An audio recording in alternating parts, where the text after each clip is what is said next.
ஓம் சரவண பவ. வேலும் மயிலும் சேவலும் துணை. அனைவருக்கும் அன்பான வணக்கம். நான் மாரீஸ்வரி.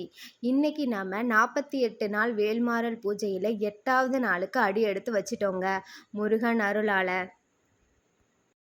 இன்னைக்கு ஆடி 18, ஆடி பெருக்கு இல்லைங்களா? அதனால காலையில் 4 மணிக்கெல்லாம் அலாரம் வச்சு எந்திரிச்சிட்டேங்க. எந்திரிச்சோன்னே வாசலை தெளித்து கோலம் போட்டுட்டு குளிச்சுட்டு வந்து சாமிக்கு தேவையானதை எல்லாம் பண்ணி வச்சுட்டு ரெடி பண்ணிட்டேங்க.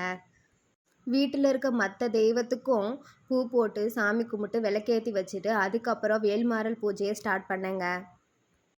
ஆடி பெருக்கன்னைக்கு பொதுவாக எல்லாரும் மாங்கல்ய கயிறு மாற்றுவாங்க. நான் இப்போ தான் மீனாட்சி திருக்கல்யாணத்தை அன்னைக்கு மாற்றினால நான் இப்போ கயிறு மாற்றலைங்க.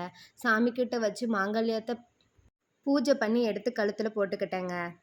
மாங்கல்ய கயிறை அடிக்கடி மாற்றக்கூடாதுன்னு சொல்லுவாங்கங்க. வருஷத்துக்கு 2 தடவை மட்டும்தாங்க மாற்றணும். இன்னைக்கு கோயிலுக்கு போக வேண்டிய வேலை இருந்தனால பிரசாதம் எதுவும் பெருசாக பண்ணலைங்க. எப்பயும் போல் பாலும் கற்கண்டும் வச்சு சாமி கும்பிட்டுட்டேங்க.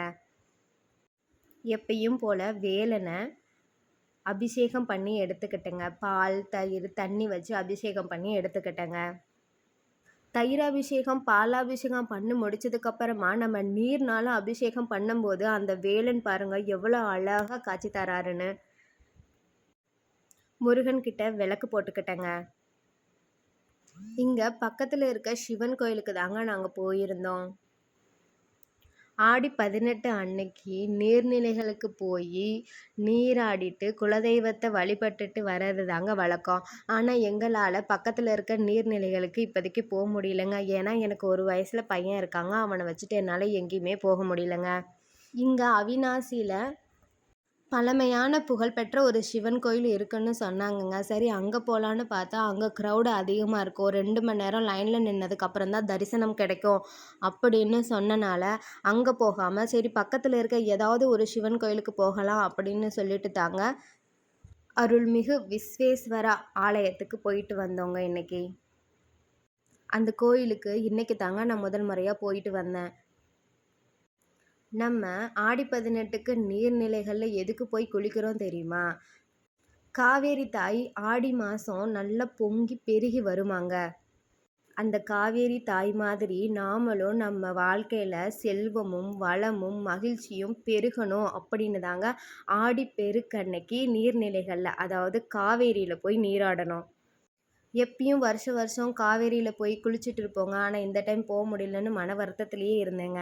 ஆனால் அந்த கோயிலுக்கு போனும்போது காவேரி தாயே அங்கே தாங்க இருந்தாங்க. அவங்களுக்குன்னு தனி சன்னிதானம் இருந்துச்சுங்க.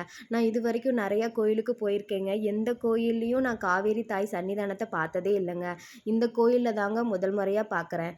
அதனால மனசுக்கு ரொம்ப சந்தோஷமாக இருந்துச்சுங்க.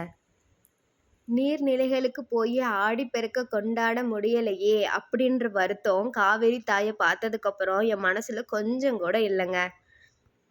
மன நிறைவாக இருந்துச்சுங்க அந்த கோயிலுக்கு போனது. அந்த கோயிலுக்கு போனதில் இன்னொரு சந்தோஷமான விஷயம், ரொம்ப ரொம்ப சந்தோஷமான விஷயம் என்ன அப்படின்னு பார்த்தா, நான் இது வரைக்கும் வேல்மாறலை ஃபோனில் பார்த்து தான் இல்லையா படிச்சுட்டு இருந்தேன். இப்போது அந்த புக்கை அங்கே இருக்க கடையில் வாங்கிட்டு வந்துட்டேங்க. எனக்கு அங்கே அந்த புக்கை பார்த்தோன்னே மனசு ரொம்ப சந்தோஷமாயிருச்சுங்க. உடனே வாங்கிட்டு வந்துட்டேங்க. பாருங்க, வேல்மாறல் பூஜை பண்ணி 6வது நாளில் முருகன் ஃபோட்டோ ஃப்ரேமாக வந்தார். ஆடி 18 அன்னைக்கு 8வது நாள் வேல்மாறல் பூஜை அன்னைக்கு முருகன் வேல்மாறல் புக்கு வடிவில் என் கைக்கு வந்துட்டாருங்க. ரொம்ப ரொம்ப சந்தோஷமாக இருந்துச்சுங்க. அது மட்டும் இல்லாமல் சின்னதாக ஒரு முருகன் ஸ்டாச்சு வாங்கியிருந்தேங்க. அதுக்கப்புறம் குட்டி நந்தியும் குட்டி சிவபெருமானும் வாங்கியிருந்தேங்க. அதெல்லாம் கொண்டு வந்து பூஜை அறையில் வச்சோன்னே ஒரே சந்தோஷங்க எனக்கு. அதை விவரிக்கவே முடியாதுங்க என்னால். இனிமேல் வேல்மாறல் பூஜையின் போது நான் வேல்மாறல் பூஜையெல்லாம் முடித்ததுக்கு அப்புறமா ஃபோனை பார்த்து வீடியோ எடுத்து முடிச்சுட்டு ஃபோனை பார்த்து படிக்காமல் பூஜை செய்யும் போதே ஆரம்பிக்கும் போதிலிருந்தே வேல்மாறல் பாடலை பாராயணம் பண்ணுவேங்க. இதனால் வருகின்ற காலங்களில் வீடியோ ரொம்ப லென்த்தாக இருக்குங்க. மறக்காமல் ஃபுல் வீடியோவும் பார்த்துக்கோங்க. லைக் பண்ணுங்கள், கமெண்ட் பண்ணுங்கள், ஷேர் பண்ணுங்கள், சப்ஸ்கிரைப் பண்ணுங்கள், எனக்கு சப்போர்ட் பண்ணுங்கள். நிறைய பேர் வீடியோ பார்க்குறாங்க, ஆனால் லைக் கொடுக்காம போயிடுறாங்கங்க. எனக்காக அந்த ஒரு லைக் போட்டால் என் வீடியோவுக்கு சப்போர்ட்டாக இருக்குங்க, எனக்கும் மோட்டிவேஷனாக இருக்குங்க. வெற்றிவேல் முருகனுக்கு எப்பயும் போல் தீப தூப ஆராதனை காட்டி வழிபாடு செஞ்சிட்டேங்க. எல்லாரும் கோயிலுக்கு போக லேட்டாச்சு அப்படின்னு எங்கள் அம்மா அப்பா, எங்கள் ஹஸ்பண்ட் எல்லாரும் ரொம்ப வற்புறுத்துனாங்க. சாயந்தரமாக வந்து நீ வேல்மாறல் படிச்சுக்கோ அப்படின்னு சொல்லி. ஆனால் நான் 1/2 மணி நேரம் எனக்காக நீங்கள் எல்லோரும் காத்திருங்க, நான் வேல்மாறலை படிச்சுட்டு தான் வருவேன் அப்படின்னு முழு பாடலையும் பாராயணம் பண்ணதுக்கு அப்புறம் தாங்க நான் கோயிலுக்கே கிளம்பி போனேன். வேல்மாறல் படிக்க படிக்க மனசுக்கு ரொம்ப சந்தோஷமாகவும் மன நிறைவாகவும் இருக்குங்க. வேல்மாறலை நான் பூஜை அறையில் மட்டும் படிக்காமல், நான் சமைக்கும்போது, நான் ஏதாவது வேலை பார்த்துட்ருக்கும்போது ஆட்டோமேட்டிக்காக என்னோடய வாயில் அந்த பாடல் வந்துட்டே இருக்குங்க. திருத்தணியில் உதித்தருளும் ஒருத்தன்மலை விருத்தனென உளத்தினுரை கருத்தன்மையில் நடத்துகுகன் வேலே. திருத்தணியில் உதித்தருளும் ஒருத்தன்மலை விருத்தனென உளத்தினுரை கருத்தன்மையில் நடத்துகுகன் வேலே. திருத்தணியில் உதித்தருளும் ஒருத்தன்மலை விருத்தனென உளத்தினுரை கருத்தன்மையில் நடத்துகுகன் வேலே. பணக்கைமுக படக்கடர மதத்தவள கஜக்கடவுள் பதுத்து இடும்நீ களத்துமுனை தெரிக்க வரமாகும்.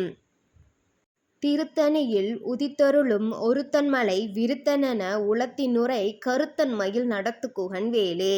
திருத்தணியில் உதித்தருளும் ஒருத்தன்மலை விருத்தனென உளத்தினுரை கருத்தன்மையில் நடத்துகுகன் வேலே. திருத்தணியில் உதித்தருளும் ஒருத்தன்மலை விருத்தனென உளத்தினுரை கருத்தன்மையில் நடத்துகுகன் வேலே. வேலும் மயிலும் சேவலும் துணை. நீங்களும் வேல்மாறலை பாராயணம் பண்ணி பாருங்கள். உங்களுக்கும் மன நிறைவாகவும் வாழ்க்கையில் ரொம்ப சந்தோஷமாகவும் இருப்பீங்கங்க. கண்டிப்பாக நீங்கள் வேல்மாறலை பாராயணம் பண்ணுங்கங்க.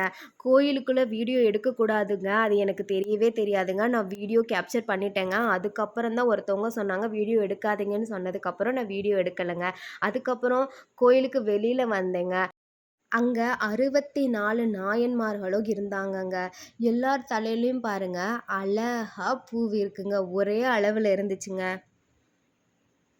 இந்த மாதிரி இன்னும் நிறையா வீடியோக்கள் நம்ம சேனலில் அடுத்தடுத்து வருங்க. எல்லாரும் சப்ஸ்கிரைப் பண்ணிக்கோங்க, ஃபாலோ பண்ணிக்கோங்க, லைக் பண்ணிக்கோங்க, ஷேர் பண்ணிக்கோங்கங்க. இந்த மரத்தில் பாருங்கள் 2 வகையான இலைகள் இருந்துச்சுங்க. ஒன்று வில்வ இலை மாதிரி இருந்துச்சுங்க, இன்னொன்று குட்டி குட்டி செடி மாதிரி இருந்துச்சுங்க. குட்டி குட்டி இலைகள் இருந்துச்சுங்க. 2 மரமும் ஒன்றா ஜாயிண்ட் ஆகிருக்குங்க. நன்றிங்க. மறக்காமல் வீடியோவை ஃபாலோ பண்ணிக்கோங்க, லைக் பண்ணிக்கோங்க, சப்ஸ்கிரைப் பண்ணிக்கோங்க, கமெண்ட் பண்ணிக்கோங்க. நன்றி, வணக்கம். ஓம் சரவண பவ.